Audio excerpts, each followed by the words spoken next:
Manda, the CMA, of course. If you've never seen my channel before, welcome. I go over anything and everything medical assistant related and beyond.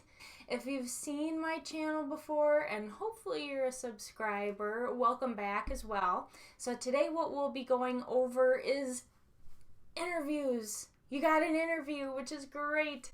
So you have your first interview. What I'm thinking is that you're probably wondering, what do I wear to an interview? I've done lots and lots of different interviews, not just for medical assisting. I did work in retail from when I was freshly 16, right after my birthday, until I was 23. So I was still a medical assistant and I did work in retail at the same time. This just gets right to the point and what I have done in the past. So let's get started. Let's talk about what to wear to an interview. All right, everyone. So let's start it at the beginning. What should you wear to an interview? What is acceptable to wear to an interview? What I will tell you is this: as much as they tell you online that there's a lot of things that have changed, it hasn't changed that much over time. Now, 80s, I will tell you, I do not think you should dress 80s. That is one era that just... they didn't get it. I don't know. They did not get it. But we'll go through what the expectations would be in 2017 now. So being overdressed is always better than being underdressed. This is what I like to call the 10-second rule, if you've never heard of it before. Within 10 seconds, they know if they're going to hire you or not. They don't even have to start asking the questions yet. I would probably say 90% of that is based on what you're wearing. It's based on your appearance. And I know that's kind of a bad thing to say. That's just kind of how it goes, because you will be the one representing your clinic. You will be the one that the patients are seeing. So let's go from head to toe. I think that would be the easiest thing to do. As far as your hair, so you want to keep it nice and simple. It depends on what kind of hair you have. So curly hair is fine. I straighten my hair. If you wear like a bun or something, make sure that it's very relaxed. You don't want anything that's skin tight, pulling your skin back. Because that can get kind of distracting.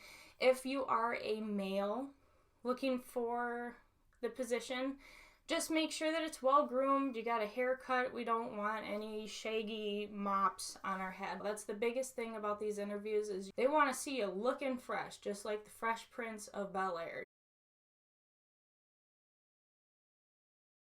As far as face, my last video was makeup appropriate for an interview. You look happy, you have a little bit of blush on your face, something natural on the eyes. Don't overdo it with the lipstick, so you don't want to be wearing anything purple or something goofy.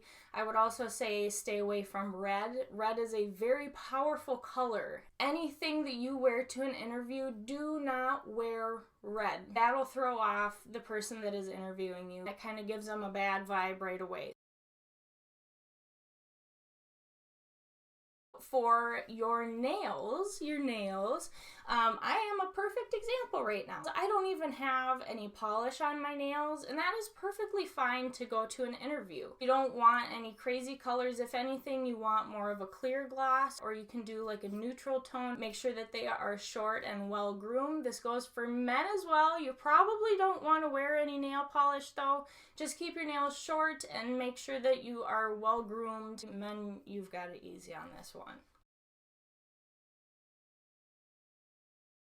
So the next one I want to go over, and it is the rest of this video practically, is clothing. What should you be wearing for clothing? Most of your appearance is from here down. So your face is only part of it, your hair is only part of it, but the rest of it is making sure that you're wearing something professional. This is the majority of the 10-second rule. As soon as you stand up from that chair, you're happy, you're wearing something that is very appropriate for an interview. That's what they're going to base everything else on. You will probably have nailed the interview by the time you sit in the office with whoever is interviewing you. So No hat. Do not come in with a baseball hat on. Do not come in with a stocking hat on.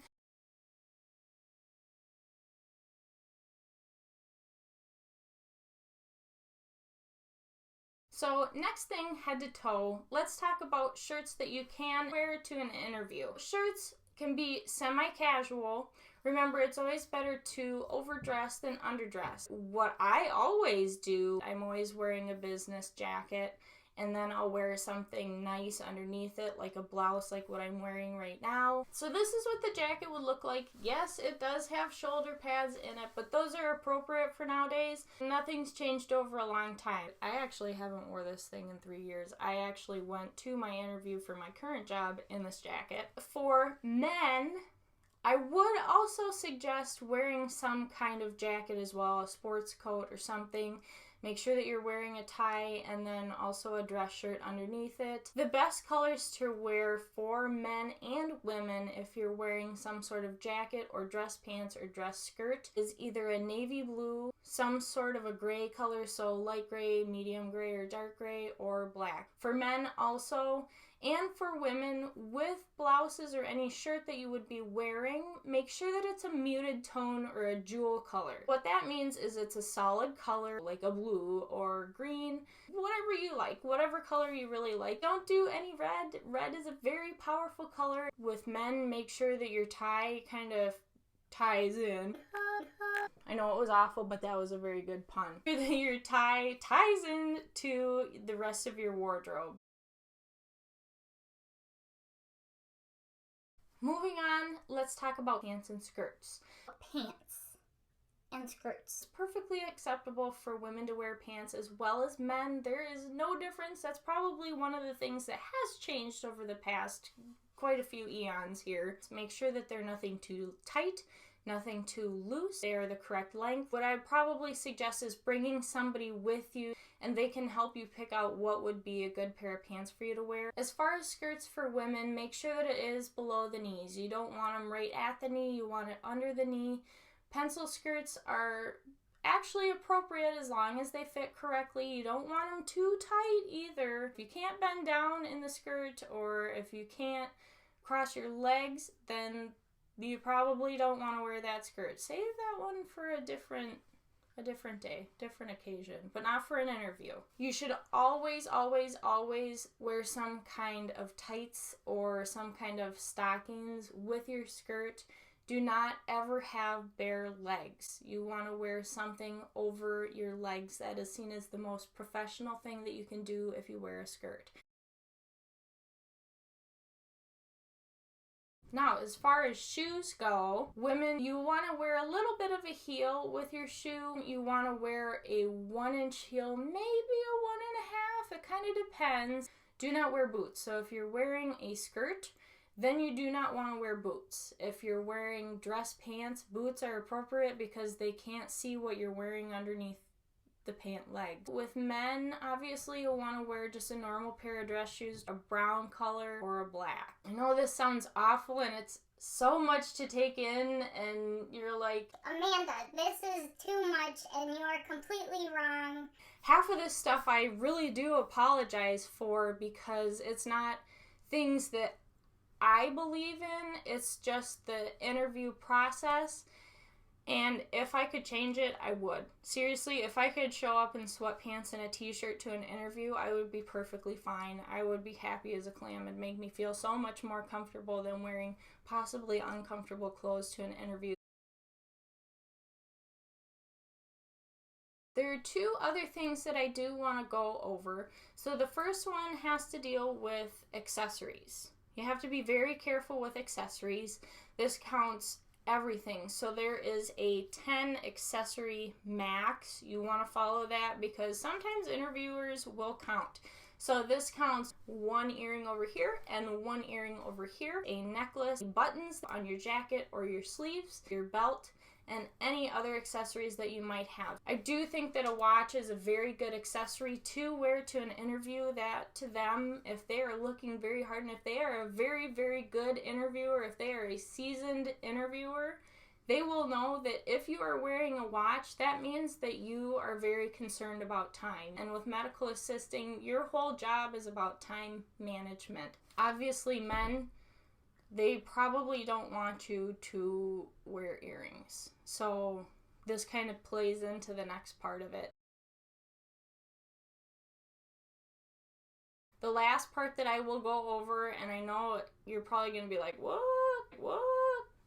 It may not make sense to you right away, and I know that there are a lot of places that are starting to accept this, but you are going to an interview and you do not know what's acceptable and what the dress code is for that clinic. You want to cover any and every tattoo that you have. You want to cover any piercing that's not on your earlobes. It's not anything against you. I know that a lot of these are becoming more socially acceptable. Medical assistants, sometimes their dress code is usually accepting of these kind of body modifications. However, you do not know what that clinic's policy is for tattoos and piercings. But hopefully you guys don't hate me for it, because they may not want to hire you. Like I said, it's most of that 10 seconds that they're going to judge you. I do have some tattoos. I actually do have 4. Now I will show you an actual example for me.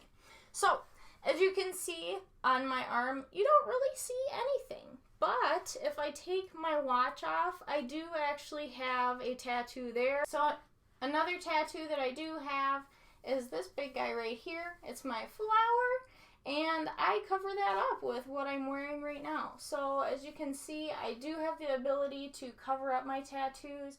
I wear blue. On Tuesdays I wear a purple color. On Wednesdays I